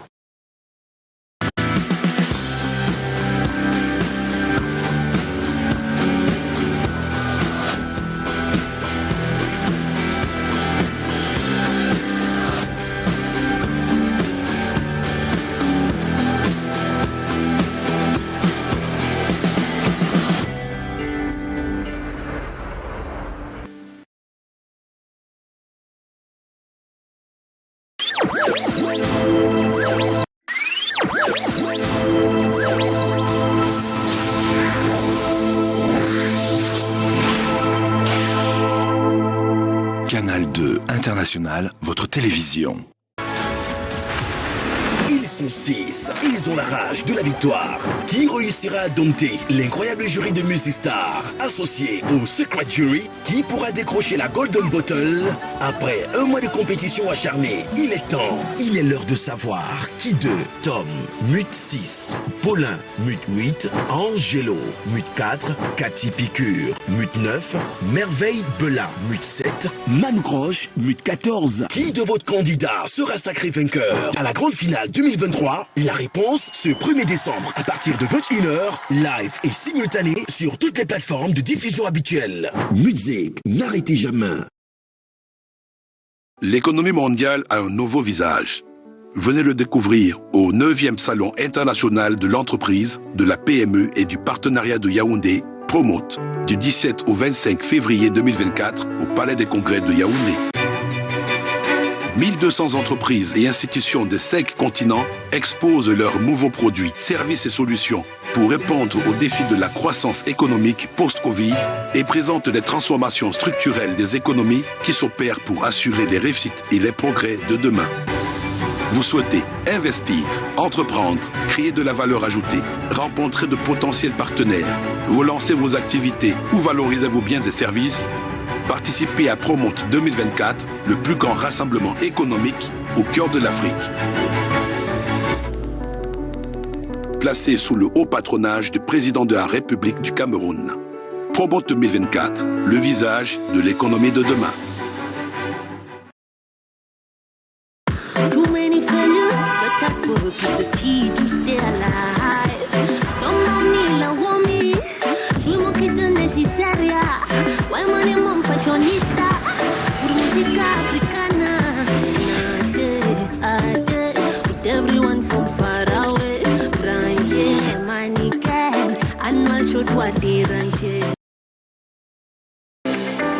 Je suis Patrice Zoua. J'ai perdu 18 kilos grâce à la méthode M. Je suis l'artiste Germaine Labelle. J'ai perdu 23 kilos grâce à la méthode M. Mais je vous dis la vérité, 3 mois, juste 3 mois après le début du programme, j'avais réalisé que j'avais perdu 19 kilos. Donc je suis parti de 104 kilos à 85 kilos. Je m'appelle Thérèse, j'ai perdu 12 kilos avec la méthode M et je me sens merveilleusement bien dans ma peau. Extraordinaire, n'est-ce pas? Toi aussi, tu peux suivre le programme Méthode M pour optimiser ta santé et sculpter ton corps. Tu te demandes comment? Laisse-nous ta préoccupation sur WhatsApp au numéro qui s'affiche sur ton écran et visite la page Facebook Méthode M pour plus de détails.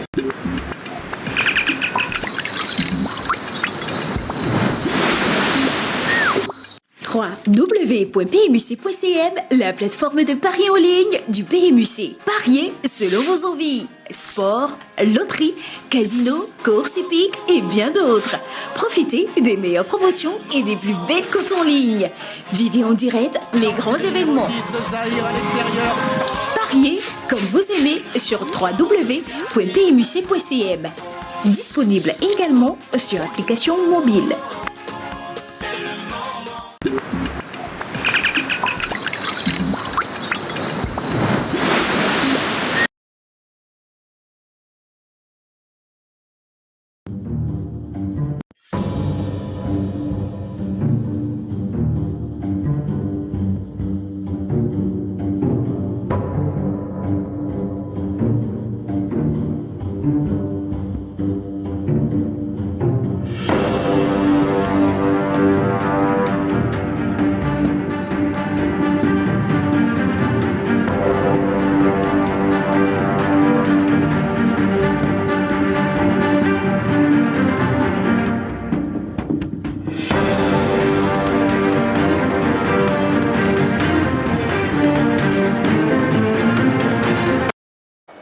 Bonsoir à tous et bienvenue dans le monde inconnu. C'est toujours avec un immense plaisir que nous vous retrouvons tous les mardis pour